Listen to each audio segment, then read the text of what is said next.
नहीं दिखते झुर्रियाँ मेरे चेहरों पर, यूं नहीं दिखते झुर्रियाँ मेरे चेहरों पर, मैंने भी इच्छाओं का कत्लेआम किया था।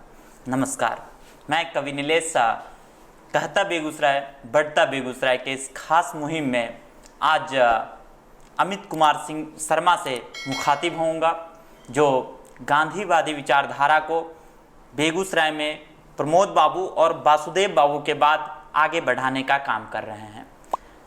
प्रमोद शर्मा के ज्येष्ठ पुत्र और एक अपनी विचारधारा, अपना संस्कार से लोगों के बीच हमेशा उनके दिलों में अपनी जगह बनाने वाले अमित कुमार शर्मा आज हमसे रूबरू होंगे। वो कांग्रेस के विचार विभाग के संयोजक भी हैं और बेहतरीन व्यक्तित्व के धनी हैं अमित कुमार शर्मा। नमस्कार सर। नमस्कार सर, आप गांधीवादी विचारधारा को आगे बढ़ा रहे हैं, तो सर हम जानना चाहते हैं कि युवाओं के दिल में गांधीवादी विचारधारा को कैसे आगे बढ़ाया जाए। ये तो कुछ उस तरह का सवाल है कि आप मुझसे कह रहे हैं कि सूरज की तेज को और आप और तेज कैसे करेंगे।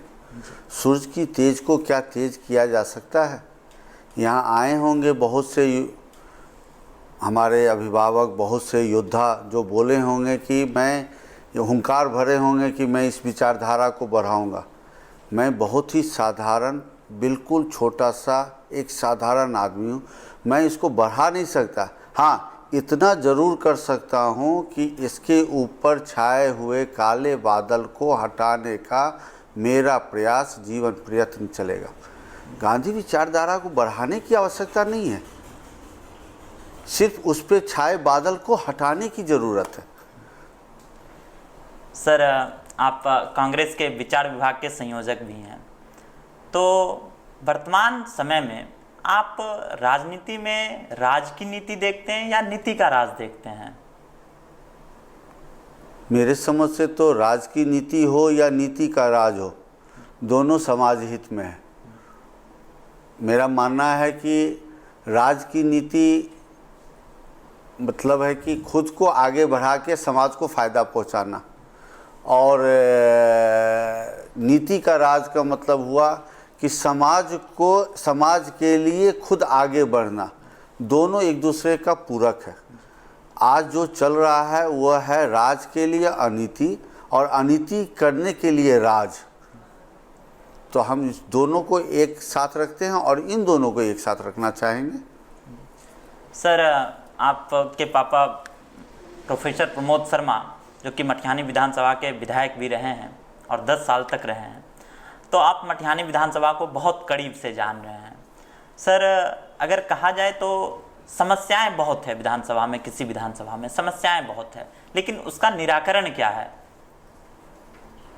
सर्वप्रथम तो हम आपको धन्यवाद देंगे कि आप खुले मन से ये स्वीकार कर रहे हैं कि मटिहानी में समस्याएं बहुत हैं। आज ये स्वीकार करने वाला कोई आदमी नहीं है, मने हिम्मत नहीं है कहने का कि इसमें समस्याएं हैं। मैं आपको धन्यवाद देता हूं कि आपने बोला कि वहाँ समस्याएं हैं। जब समस्याएं हैं तो निराकरण होंगी। मेरे समझ से समस्याएं आपकी समस्या की तरफ इंगित कर रहे हैं, वो समझना पड़ेगा। समस्याएं बहुत प्रकार की होती हैं। सामाजिक समस्याएं हैं, नैतिक समस्याएं हैं, आपराधिक समस्याएं हैं, आर्थिक समस्याएं हैं। ये इन समस्याओं को अगर सामूहिक रूप दीजिएगा तो उसका निष्पादन करने में हम लोग को सबसे पहले उसके देखना पड़ेगा कि निष्पादन में हम कहीं दिग्भ्रमित तो नहीं हो रहे। जैसे कि हम थोड़ा सा बताना चाहेंगे कि सामाजिक समस्याएं हैं, वो समाज के लोग ही उसको निष्पादित कर सकते हैं। हमारी मूलभूत जो ज़रूरत है उसका निष्पादन कौन करेगा? जो हमारी संवैधानिक व्यवस्था है उसका निष्पादन वो करेंगे। लेकिन आज हो क्या रहा है? आज दारू, पर्यावरण, दहेज, कंबल, ये सारी जो सामाजिक बुराइयां थी जिसको हम लोग समाज के लोग बैठ के करेंगे, उसका निष्पादन हमारे लोकतांत्रिक ढंग से किया जा रहा है। और सामाजिक में हम लोग रह के हम अपनी मूलभूत समस्याओं से ग्रसित, जिसका निराकरण राजनीतिक लोग को करना था, वो उधर ध्यान हटा के सामाजिक की तरफ ध्यान दिए। अब हमारी शिक्षा, रोजगार, पानी, शुद्ध वायु, इसका निराकरण हमको खुद करने पे छोड़ दिए। तो उसका निष्पादन का मूलभूत हम लोग भटक गए मेरे समझ से। तो निष्पादन तब होगा जब हम अपनी जवाबदेही, समाज अपनी जवाबदेही समझे, राजनीति अपनी जवाबदेही समझे, युवा अपनी जवाबदेही समझे। उसका सही निष्पादन तभी होगा जब हम उसका सही आकलन करेंगे मेरी समझ से। सर, आप मटिहानी विधानसभा में बहुत दिन से कार्यरत हैं और बहुत कुछ देखा भी है, लेकिन अगर कहा जाए कि पुराने ढर्रे की राजनीति और नए समय की राजनीति में कितना अंतर है? पुराने ढर्रे की राजनीति और नए ढर्रे की राजनीति में अंतर जमीन आसमान का आ गया है। जो मैंने बचपन से देखा और उसके पहले का सुना हूँ, पहले जमात की राजनीति होती थी, आज व्यक्तिगत राजनीति होती है। पहले संवेदनाएं जिंदा रहती थी राजनीति के साथ, आज वेदना भी जिंदा नहीं रहता है अगर व्यक्तिगत महत्वाकांक्षा पूरी करनी है तो पुराने और नए में तो कोई मेल ही नहीं। और इसी के बीच में जो कोई हमारे साथ हैं उनको एक पुल बनने का काम करना पड़ेगा, तभी जाके पुराने और नए राजनीति को एक जोड़ा जा सकता है। सर, अगर कहा जाए कि भोला बाबू थे, प्रमोद शर्मा थे, वासुदेव बाबू थे, उन सब के समय में महत्वाकांक्षाएं कम थी और संवेदनाएं जिंदा थी, लेकिन वर्तमान समय में संवेदनाएं का कहीं ना कहीं ह्रास हुआ है और महत्वाकांक्षाएं बढ़ गई है। इसको आप कैसे देखते हैं? आप वाकई मानते हैं कि महत्वाकांक्षा बढ़ी है और संवेदनाएं का ह्रास हुआ है? जी सर, कहीं ना कहीं हमारी नज़र में तो है। इसका मतलब स्वीकार करते हैं। इसका मतलब आप सजग हैं और ये सजगता ही सब में बढ़ानी है। महत्वाकांक्षा अगर बढ़ी है तो एक देखिए एक खास दायरा होता है जहाँ पे महत्वाकांक्षा रहती है, आपका वेदना रहती है और संवेदना रहती है। इन तीनों में से कोई एक बढ़ेगा तो दूसरा स्वतः कम हो जाएगा। तीनों एक साथ नहीं बढ़ सकता है, वेदना, संवेदना, महत्वाकांक्षा। ज़रूरत है आपके जैसे सजग लोग जागृत होने की ज़रूरत है कि वो जागृत हों, समझें कि ये व्यक्तिगत महत्वाकांक्षा है, ये संवेदनाएं की बात कर रहा है, ये इसमें वेदना है, ये समझने की ज़रूरत है। सर, आप मटिहानी विधानसभा में बहुत दिन से हैं, लेकिन अगर एक पूछा जाए आपसे कि आपने कांग्रेस पार्टी को ही क्यों चुना, और आप अगर देखा जाए कि राजनीति में हैं तो आपने कांग्रेस पार्टी को क्यों चुना है, जो कि वो अब उस ढलान पे हैं, अंतिम दिशा की तरफ है, तो आपने बीजेपी को छोड़कर कांग्रेस को चुना, ऐसा क्यों? आपके कई प्रश्नों का मुझे ये एक मिलन लगता है जिसका उत्तर आप खुद गलत दे रहे हैं, लेकिन मैं आपका धन्यवाद देता हूँ फिर से कि बहुत सरल सवाल आपने कर लिया।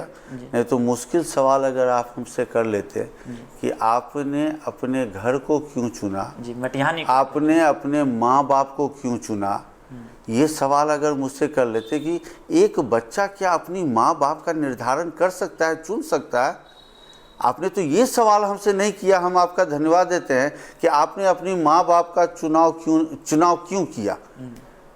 माँ बाप चुनते हैं बेटा को, बेटा से ये सवाल कि वो माँ बाप को क्यों चुना, हमने कांग्रेस को क्यों चुना, हमने मटिहानी को क्यों चुना, ये सवाल का जवाब तो बहुत ही सरल है कि वो मेरे अभिभावक गार्जियन है। चूँकि मटिहानी और कांग्रेस पार्टी ये दोनों के गोद में, इन दोनों के आंचल में मेरा बचपन और मेरा जन्म हुआ है।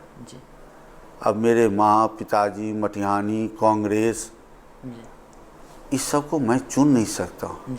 मैं धन्यवाद देता हूँ, मैं कोटि कोटि जीवन भर इनका कृतज्ञ रहूँगा कि इन लोगों ने मुझे चुना है।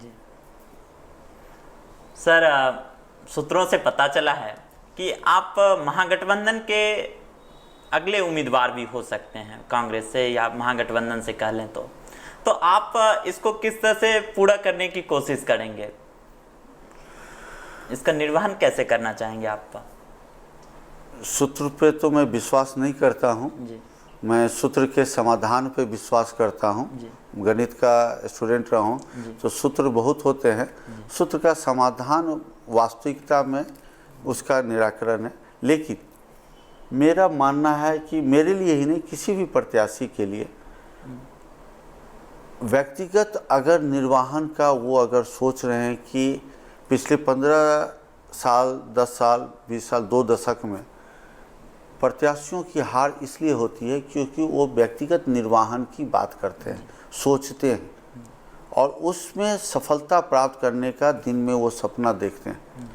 मेरा अगर मेरे जैसे किसी भी युवा का अगर उसमें नाम आता है तो मैं उनको खुद के साथ उनको भी सलाह देता हूँ कि व्यक्तिगत निर्वाहन की चीज़ नहीं है। यहाँ हमारे गांव-गांव में, हमारे मटिहानी प्रखंड में, हमारे ज़िला में, हमारे प्रदेश में महागठबंधन के कई अभिभावक हैं जिनका दिशा निर्देश और निर्देशन ही उसका निर्वाहन करेगा। मैं तो सिर्फ उसमें एक सहायक हूँगा, मैं उसका नाम मात्र एक प्रतीक हूँगा। संबल तो ये लोग देंगे, मैं निर्वाहन करूंगा। ये तो बहुत से आते होंगे जो कहते होंगे मैं ये कर दूंगा, मैं वो कर दूंगा, मैं उसको हरा दूंगा, मैं उसको जिता दूंगा। मेरे में वो शक्ति नहीं है, इसलिए निर्वाहन इस सामूहिक हो सकता है, व्यक्तिगत नहीं हो सकती है। इसलिए इस सामूहिक जवाब देंगे लोग, व्यक्तिगत मैं क्या दूं इसमें। जी सर, आप केवी स्टूडियो में आए हैं और रोशन सर ने एक अच्छी पहल शुरू की है कि हर उस व्यक्ति को उस जिंदगी के बारे में जानने की जो कहीं ना कहीं छुपी हुई रह जाती है, तो इस पर आपका क्या विचार है? मैं आने से पहले मैं यही सोच रहा था कि डॉक्टर साहब ने अपना पेशा ये स्टूडियो खोल के भी नहीं छोड़ा है जी, इसलिए कि डॉक्टर का काम होता है, बहुत से सामाजिक नारे हैं, विचार आते हैं कि भ्रूण हत्या बंद करो जी। और मैं समझता हूँ विचारों का जन्म होना और वो बाहर ना निकलना उस भ्रूण हत्या जैसा पाप है जी। अगर किसी के भी विचार है और उसको पेट के अंदर ही, उसके शरीर के अंदर ही दबाया गया है, वो गंदगी समाज में एक दूसरा रूप लेती है। और डॉक्टर साहब ने ये विचारों की भ्रूण हत्या बंद करके जो काम समाज के लिए कर रहे हैं वो अदृश्य देवत्व कृत है, दिख नहीं रहा है लेकिन वो देवता का किया हुआ वो कृत है कि अपने विचारों को बाहर निकालने का एक प्लेटफॉर्म उन्होंने रखा है, जिसको मैंने सैल्यूट एक दे सकता हूँ, कर सकता हूँ। और इसलिए नहीं कि मुझे बुलाया गया है, इसलिए कि मैं इस चीज़ को समझ रहा हूँ। अब विचार को बिना विचार का आदमी का विकार कितना घृणित होता है वो आप समझ से परे हैं, इसलिए मैं उनको बहुत बहुत धन्यवाद देता हूं। सर, आप हमारे केवी स्टूडियो में आए, इसके लिए हम आपका आभार व्यक्त करते हैं और हम चाहते हैं कि आप भी अपनी उड़ान को जारी रखें और एक ऊंचाई तक जाएं, जिससे कि हमें भी लगे कि हमारे स्टूडियो के मेहमान आज एक बड़ी ऊंचाई पर हैं। हम इसके लिए बहुत बहुत आभार प्रकट करते हैं। बहुत बहुत धन्यवाद। और ऐसे उड़ान मैं नहीं भरना सकता हूँ कि वो ऊंचाई सिर्फ मेरा हो, सामूहिक हो, जितना कम दूरी जाए सब कोई मिल के चलें। बहुत बहुत धन्यवाद जी धन्यवाद। केवी स्टूडियो का यूट्यूब चैनल है स्टार्स ऑफ बेगूसराय, उसको लाइक करें, शेयर करें, पसंद करें। डॉक्टर रोशन कुमार जी का फेसबुक है कहता बेगूसराय बढ़ता बेगूसराय, उसको फॉलो करें, उसको लाइक करें। धन्यवाद।